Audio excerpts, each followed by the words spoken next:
Okay. Assume this position. You cover me. Well, good morning, everyone. We are now beginning day 30 of the Democrat shutdown. And as there are millions of Americans this morning that are embracing themselves for further pain and hardship, we'll highlight some of that this morning. The Democrats, incredibly, are showing no signs at all that they want to end their shutdown. Now, they'll have another opportunity today. The Democrats in the Senate will have their 15th opportunity to do the right thing. We're concerned that they won't. And if they reject this for the 15th time, they will be ensuring that this shutdown continues past the November 1st deadline. And that is a fateful deadline for a number of reasons. Starting on Saturday, let me give you a list of things that this means for the American people. It means that tens of millions of American families will struggle to keep food on the table because the SNAP program benefits will run dry.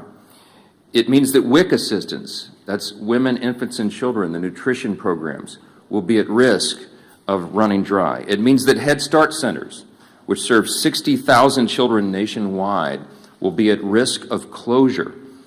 Millions of federal workers, and we've listed them here every day. You're talking about air traffic controllers and TSA agents and park rangers and Border Patrol agents, law enforcement around the country. The stewards of our nuclear arsenal will miss their paychecks. Thousands of flights, by result, will be canceled or delayed, while our borders and national security will be directly jeopardized at a very dangerous moment in world history. And our country will lose tens of billions in gross domestic product. With each passing day, the pain gets more real, and the Democrats are guaranteeing when they vote to reject our clean funding resolution. We expect they will do that again today for the 15th time. They are showing no shame whatsoever in their actions. Now, just as we clearly know what is happening, which we've recounted here every morning, the American people can never forget. We also clearly know why it's happening. And I brought a few friends. We brought some colleagues here from the state of New York and New York City to share with you about some of what's going on here. Back in March, this is very clear what happened. Let me summarize very briefly as I can. Back in March, Chuck Schumer voted for the clean CR, the same measure that's on the floor now. He did the right thing, and he went on the floor of the Senate, and he gave an impassioned speech of why we could never inflict all this pain on the American people. He meant it from his heart, and he was consistent in what he had done over his 44 years in Congress, always voting to fund the government. But when he did the right thing in March, he received an onslaught of criticism from the far left base in the Democrat Party. He almost lost his job. Many of you wrote about it. He was in jeopardy of not winning his next reelection. That's how serious it was. So Chuck Schumer got a bunch of consultants and staff in a back room, and they concocted a plan, a political stunt. And they determined right then that the next time there was a funding measure, no matter how meritorious and no matter how much it would cause pain to the American people, that he would vote against it. He would show a fight to President Trump so he could save his political skin. It's exactly what happened.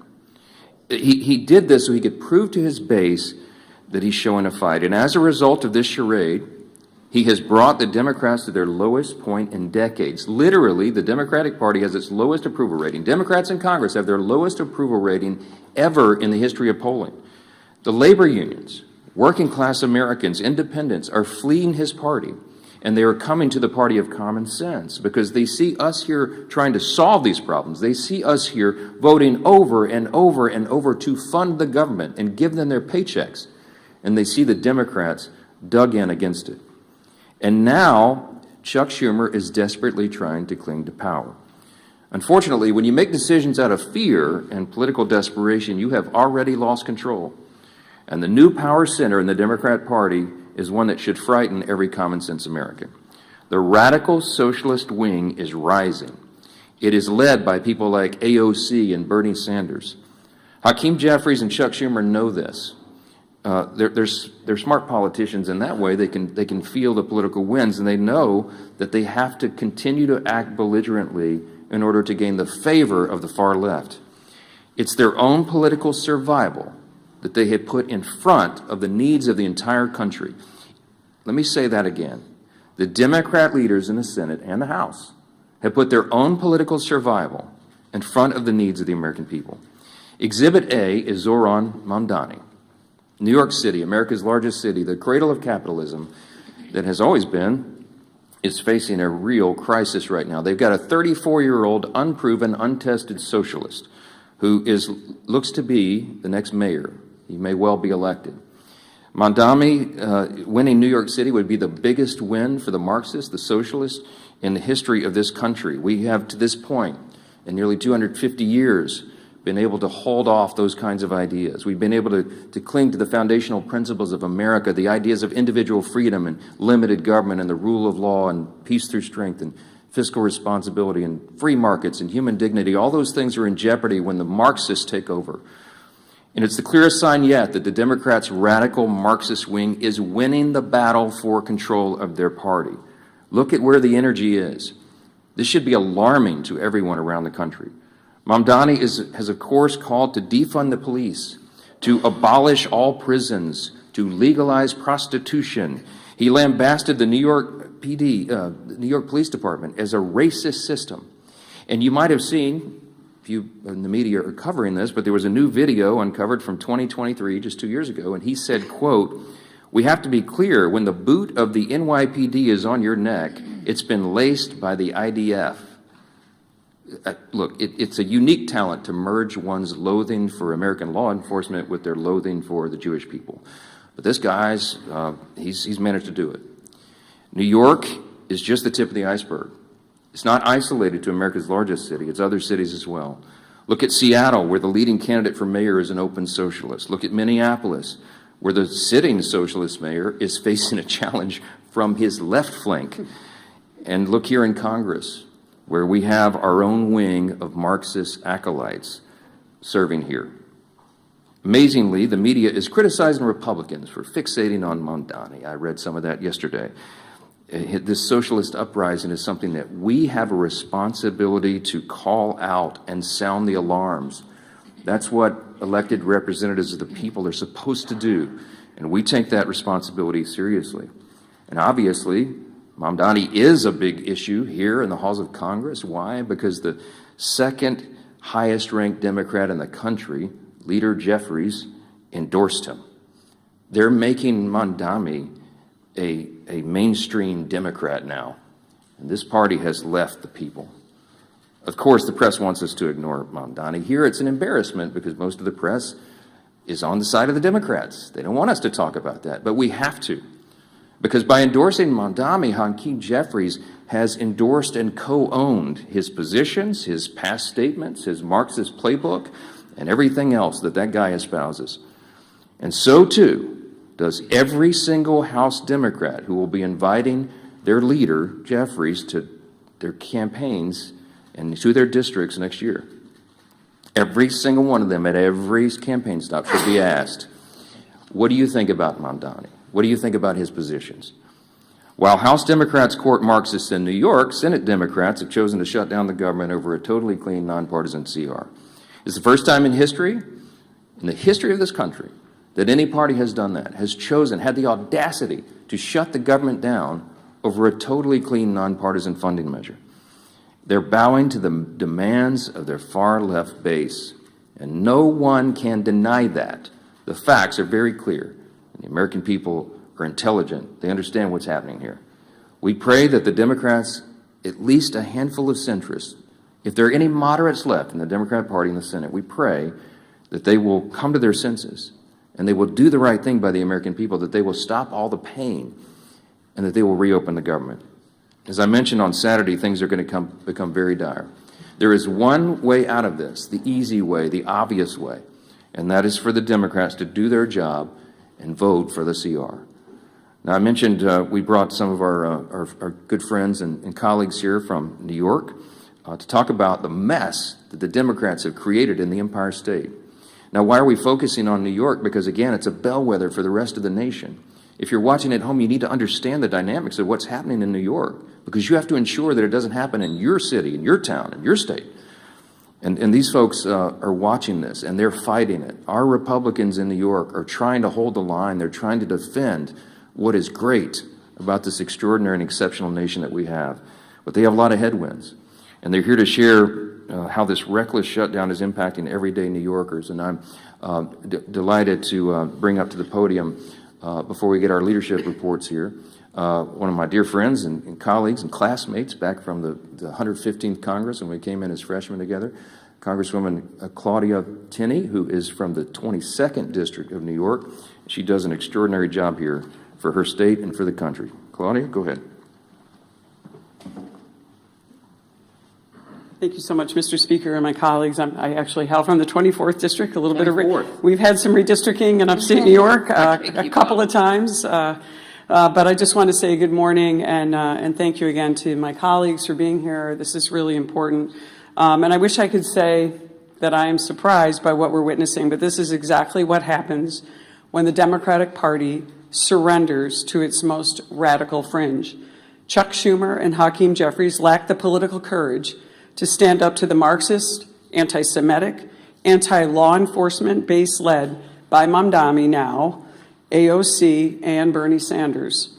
Schumer and Jeffries are both weak leaders from New York, and specifically New York City, where they have never had to face serious political opposition and have enjoyed nothing but glowing praise from their friends in the media.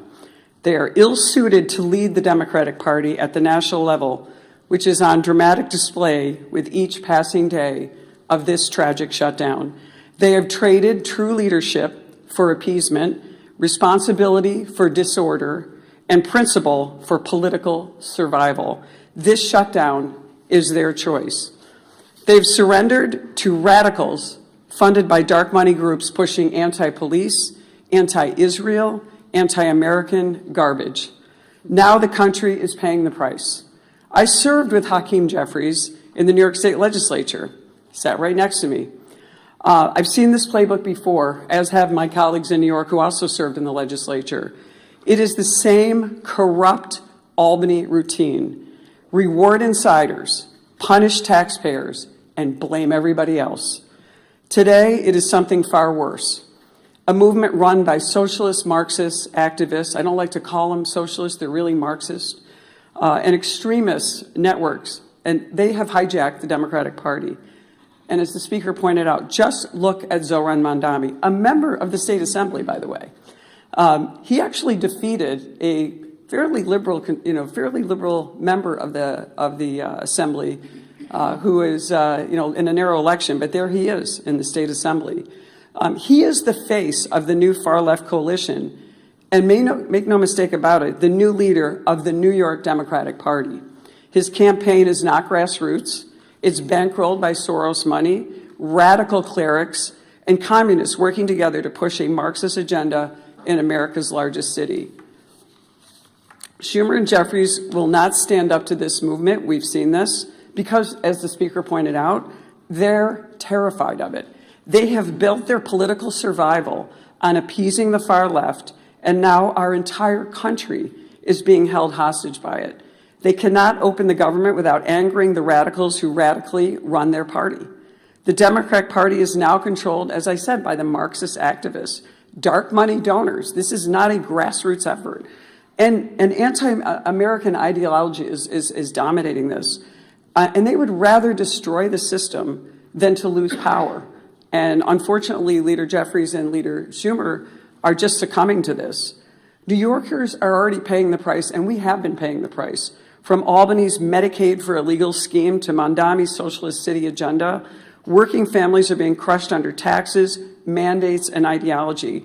And if we don't stand up, the damage will not end at the Hudson. It will reach every corner of upstate New York and across this country. We are here to fight for the men and women who build, farm, serve, and raise families across New York and our nation.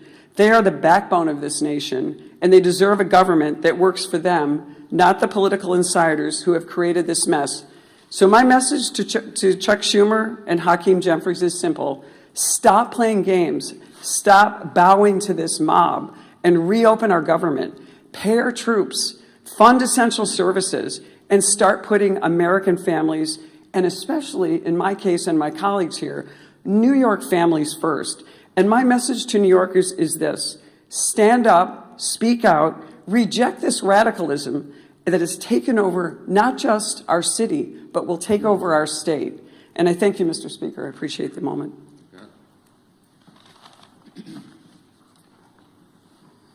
Well, thank you, Claudia, and my other colleagues from New York for coming. And it's so sad to see what's happened to that great state of New York. But if you go back to November, when President Trump won an overwhelming victory to come back as president, defeating Kamala Harris, winning every one of the 7 swing states. In those months after, what you saw was this internal conflict within the Democrat Party. Who is the head of the Democrat Party? You heard it over and over. Some people are trying to raise their hand. A very, very weak bench of failed leaders, primarily governors from failed states, wanting to jump ahead of everybody else and claim the title. And yet, as the Democrat Party stayed that rudderless ship for months and months, because of this perfect storm, that the 2 top Democrat leaders in the House and Senate both hail from the state of New York. With the emergence now of Zohran Mamdani, you have seen Zohran Mamdani quickly become the new head of the Democrat Party nationally, because Chuck Schumer, who is the head Democrat in the Senate, and Hakeem Jeffries, who's the head Democrat in the House, both hailing from New York, are scared to death of that far-left extremist, radical, socialist, Marxist movement in their own party, starting in New York. And because Mamdani has taken off there, it is affecting real people everywhere in America. Devastating consequences. We've talked about it over and over. You know, the last few weeks, we talked about the pain, the suffering that Democrats were causing to especially federal workers, our troops, air traffic controllers, every other federal worker who wasn't getting paid. Some, President Trump found ways to get paid. Others, there weren't ways to do the same thing, but the president worked overtime. Look at what the president did working overtime, at least doing his job, in China this morning. A historic trade deal with China announced, where they resolved some issues on tariffs. Our soybean farmers are going to be able to sell more of their products into China. Critical minerals that we'll be able to get. All of those things President Trump continues to do while Democrats want to try to spew chaos around the country. But the harm to families, as we've been talking about, while real, is unfortunately going to get worse. And we've been telegraphing this for weeks, pleading with our Democrat colleagues in the Senate. Just five Democrats need to get the courage to end the shutdown. And only they can do it. They know that. And what are those consequences? We've been talking for weeks. Coming this weekend, Saturday, 42 million SNAP beneficiaries will lose those benefits. Those cards are going to go to zero. When they go to the grocery store to try to put food on the table, there will be no money in those accounts. And what is Chuck Schumer going to tell those families? It's no longer hypothetical. It's no longer theoretical. It's real suffering and pain, and they know that. We've given you the quotes over and over these last few weeks. They admit they are causing suffering. They're using the American people for leverage, and they just don't care. But I think they're going to start hearing more and more from people. There's some people we've been hearing from. The National Veteran Advocate, his retired U.S. Army Sergeant Eric Donahoe, said this, quote, "The decision to vote against advancing the CR is now causing financial harm to families who serve this country." He went on to say, quote, "When I spoke with Democratic staffers that I know they called this shutdown a political opportunity.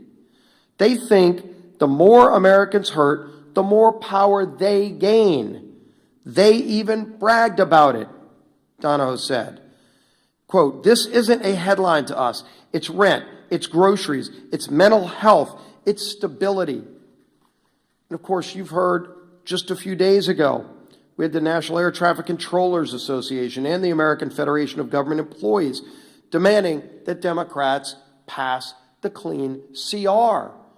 More and more, you're seeing this growing chorus of people from all corners, including Democrat corners, telling their own party leaders, stop this madness, end the madness, and vote to open the government. But again, this weekend, it gets even more painful, more suffering that they will impose if they keep this madness up. And so I'm going to try to find 5 Democrat senators. It's all we need is 5. So let's start with John Ossoff in Georgia. Starting this weekend, over 1.3 million enrollees in SNAP in his home state of Georgia lose their benefits. 1.3 million, Senator. What are you going to tell those families if you vote no today? If you vote to take their food away this weekend? That's what your vote means today. 109,000 federal workers in his state of Georgia. Of course, the largest airport in America is in his home state of Georgia, and they're already experiencing flight delays in Atlanta. 231,000 women, infant, and children will lose their benefits in Senator Ossoff's home state of Georgia if he votes no today. Think about them when you're casting that vote.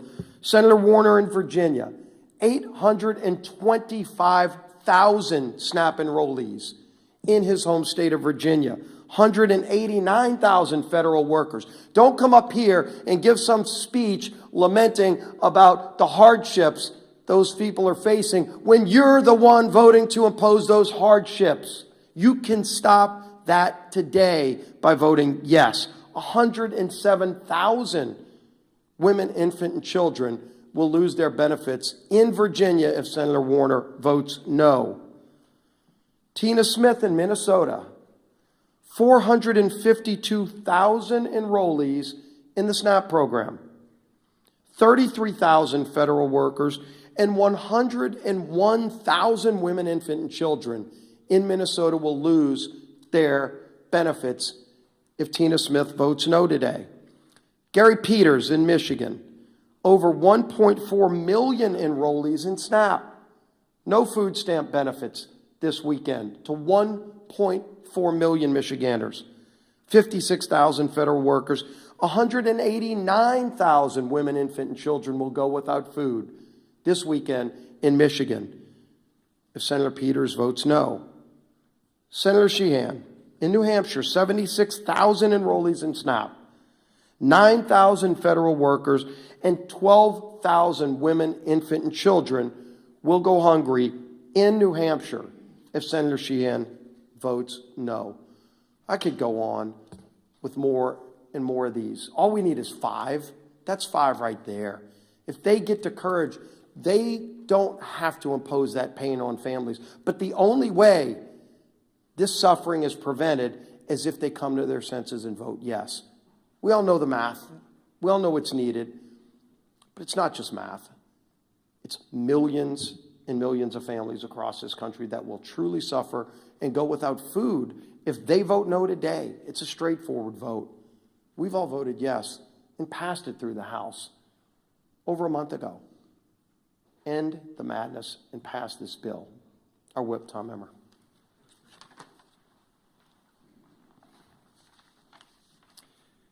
We are officially 30 days into the Democrats' needless government shutdown. 30 days that millions of federal workers have gone without a paycheck. 30 days that critical telehealth services and in-home hospital care programs have been put on pause for the vulnerable Americans who need it most. 30 days that our national security has been put at risk due to staffing shortages. Not to mention the SNAP benefits that you've heard our leader go through in detail that will be cut off for more than 40 million low-income Americans if the Democrats fail to reopen the government before Saturday. It's been 30 days of pure obstruction from Democrat lawmakers who care more about appeasing the radical Mamdani and Omar Fata wing of their party than reopening the government for the people they were elected to serve. Americans are hurting. Families are turning to food banks. Major airports are issuing ground stops. But the Democrats don't care. In fact, they've orchestrated this chaos by refusing to support our nonpartisan government funding bill 14 times now. And for what? So that they can kowtow to the people like Kami. And I will just say to my great friend and colleague, Claudia Tenney, socialists are now the moderates in my grandfather's Democrat Party. These are communists and Marxists. They are kowtowing to the people like Kami Mamdani ahead of the election. People are struggling in the meantime to put food on the table, and the Democrats are too busy playing politics to do anything about it. It's disgusting, and it needs to end. I say it every day when we do this. Remember, all we need is 5 Senate Democrats to come to their senses, break ranks with Chuck Schumer, support our clean CR, and reopen the government. It's past time for Democrats in Congress to get serious and do their jobs for the people they were elected to serve, not for the communist mayoral candidate in New York City, our conference chair. Thank you. Kami Mandami, that might stick. That might stick. Well, good. Yeah, the truth hurts, right? Works. All right. Well, this Saturday, SNAP benefits run out for 42 million Americans. 42 million Americans, the SNAP benefits will run out. Let me say it one more time and let it sink in. 42 million families, including thousands in my home state of Michigan, could lose the ability to put food on the table for their families. Why? Because Democrats choose to use their pain and their hunger as leverage. Leverage for more wasteful spending, leverage to satisfy their radical base. And what are Republicans doing? Republicans did their job and are going to continue to do our job. We voted for a clean, responsible bill to keep the government open and fully fund SNAP. So let me be very clear. Republicans voted to continue funding for SNAP and continue to have families have the ability to feed their families. Democrats voted to take food off the table and voted to discontinue SNAP benefits. It is that simple. Democrats voted to shut it down, and they voted to deny food assistance to 42 million Americans. And they voted that way more than a dozen times. Just so y'all didn't get confused, they wanted to make sure that they rubbed it in your face more than a dozen times that they wanted to stop the SNAP benefits. Not just once, not just twice. They wanted to make doggone sure you knew they voted more than a dozen times to kill the SNAP benefits, to take food off your table. Just so you're clear. And let's remember, they did it, and let's make sure that we don't forget, and let's make sure we remind them who voted to keep food on the table and who voted to take food off the table. Because at some point in time, they're going to reverse what they're talking about and do what they normally do, and that's try and blame us. But let's hold them accountable for once to the votes that they've taken. I can assure you I will. I met one of these recipients last weekend while I was volunteering at a food bank in St. Clair County. His name was Jim. Jim's wife is a teacher, and he's a retired auto worker. They rely on SNAP to help cover the cost of groceries. Jim waited in line for more than 3 hours because he knows he won't be getting his benefits.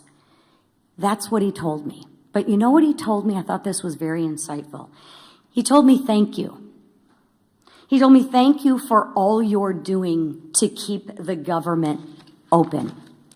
He also told me to please talk to our senators and ask them, since they voted and they campaigned on being moderates and reaching across the aisle, to fulfill their campaign promises and stop using families like Jim as leverage and care about the people that they were elected to represent.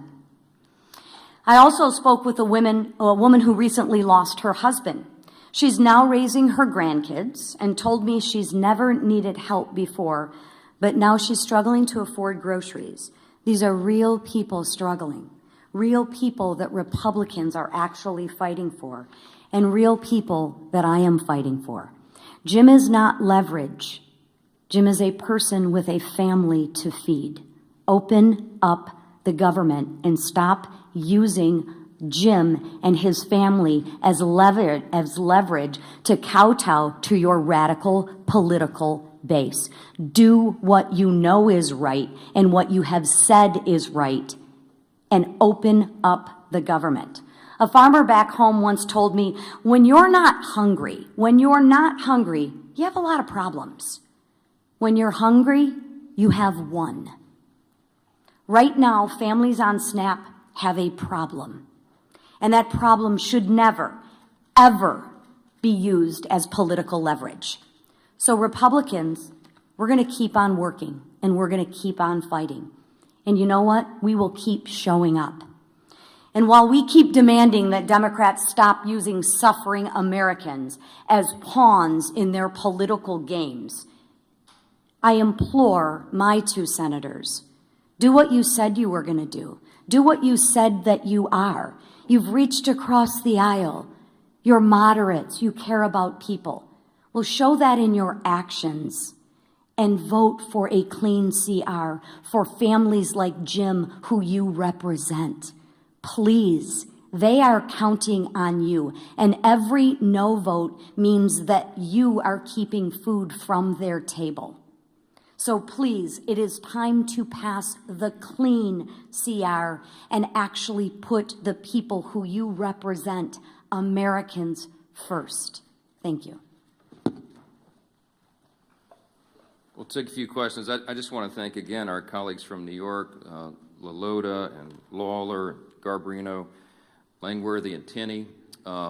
It's a difficult job to hold the line in that state, but they do it very, very well, and we're grateful they're there, and that there are so many common sense New Yorkers who still believe in freedom and in the greatness of America, and they keep sending us patriots like this to do the job. So we'll take a few questions. Yes, sir, Secretary. Thanks, Mr. Speaker. During the last shutdown in 2019, it was the first Trump administration, and they made sure that in the second month of the shutdown, SNAP benefits would go out. They had them sent early. Why do you think they shouldn't do that this time? Well, the president, this administration has done exactly what he did in the first term, and that is bend over backwards to make sure that we mitigate the harm. We explained here yesterday that any administration in a shutdown scenario has figuratively a control panel of pain dials. In the Obama administration, 2013, when they shut it down, they turned all the dials to 10. They wanted it to hurt, and so remember, famously, they put the yellow crime tape around the World War II memorial and prevented aging veterans from going and visiting these landmarks. They made it hurt. President Trump has done exactly the opposite. I mean, he's done everything he can. He's ordered all of his cabinet secretaries to mitigate the harm. So, for example, as you know, with WIC funding, they found a way to fund that with tariff revenue. We found a way to pay the troops once already in October, hopefully at the end of this month, by moving money around. But it's very difficult to do. Those are not inexhaustible funds. When it comes to SNAP, some of the Democrats have argued that you can use this contingency fund, but the truth is there's no legal mechanism to do it. Unlike with WIC funding that was attached to a 1930s-era statute that was related to tariff funds because it was related to nutrition and food coming over the border, there's no such legal avenue to give SNAP funding now. It doesn't exist. The problem is the contingency and the authority to do that was voted down in the CR when the Democrats themselves did it. So the president has lamented this. He has informed USDA and everybody. Do as best you can, but the money doesn't exist to do it. The simplest way to end the pain and the simplest way to make this stop is for the Democrats to do the obvious and right thing and vote for the nonpartisan funding measure so that we can turn everything back on. Then we will get back here, and then we will debate all these other extraneous issues. But right now, the first job of the government is to keep it in operation and take care of the people who depend upon all these services we've articulated today. It's nonsense, and it has to end, and you should be asking them the tough questions, why they're willing to inflict this pain on the people for their partisan political purposes. Yes, ma'am. Mr. Speaker, some more moderate senators Murkowski, Peters, and Shanino said the discussions on how to end the shutdown have picked up this week. Are you writing on those? How do you feel about them? And specifically, how do you feel about the idea of ACA subsidies working as a commitment? ACA subsidies. Look, I'm not surprised that the conversations are turning up in earnest. I mean, when you're talking about the handful of centrists and moderates that are there, they feel the pressure of this. You have all the major unions now coming out, as we've noted, demanding that they do the right thing and get the paychecks flowing again. You have flights being delayed and canceled. It harms people on their nutrition and their food and everything else. And so this is not a surprise to us.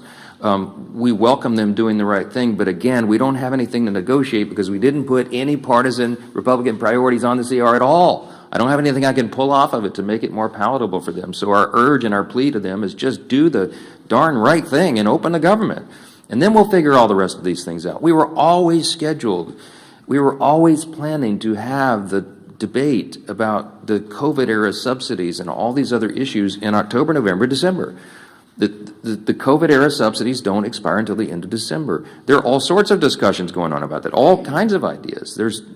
I could give you dozens of them that have been collected just in the House Republican Conference. There needs to be massive reform. There need to be income caps. There needs to be the elimination of fraud, waste, and abuse in that program, which we think is rife in it, and many other things. So there's informal working groups going on as we speak. There's discussions being had amongst all the members, but we've got to get the lights turned back on here and get the services provided to the people so that we can come here and do the rest of the legislative job. Yes, ma'am. Would you be willing to fund part of the government for the full year, as some of the senators are discussing, without a CR to open them? These rifle shot bills that you keep hearing about deviates from the goal. We have one singular purpose, and that is to reopen and fund the entire government. The Democrats do not get to shut down the government and then make the decision on who's more important than the other and which little thing they want to fund to relieve their own political pain. We have one purpose, and that is turn this thing back on. And all those other efforts are deviations, and it's political games. They're trying to cover their own tails now because they know they have inflicted this pain. I'm going to remind you again 14 times. I bring my chart in every day. I'll bring it back tomorrow because I want everybody to remember. Republicans have voted 14 times to fund the government, and the Democrats have voted 14 times to close it. They are imposing the pain, and now they're feeling a little pain themselves because people are starting to let them hear about it. They better do the right thing. That's all we can say. Yes, ma'am.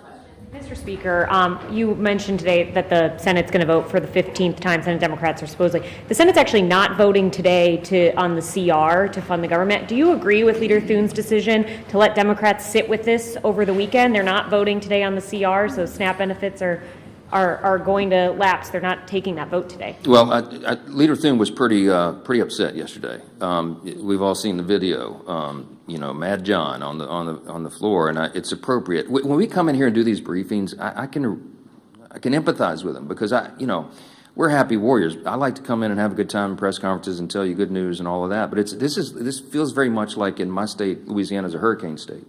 It's like giving a briefing during a hurricane, a Cat 5 hurricane, right before it hits shores. We put the sandbags around our homes and we board up the windows and we do everything we can to prepare, but we know the real pain is about to hit.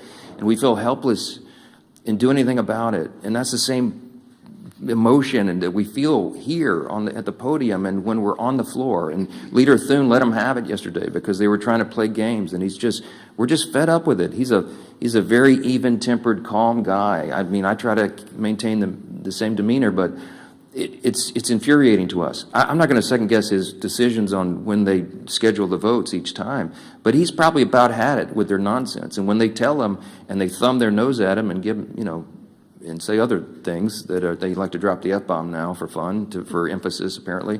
When they tell him those things, he probably recognizes it's a futile effort. He realizes they're dug in, that they don't care. They're more afraid of the Marxist, socialist, far left in the party than they are the harm that they're going to cause in the American people. That's a fact, and you need to make them try to refute that because they can't. I'm grateful again for our New York colleagues for holding their ground and standing guard as they do and for being here. Thank you all so much.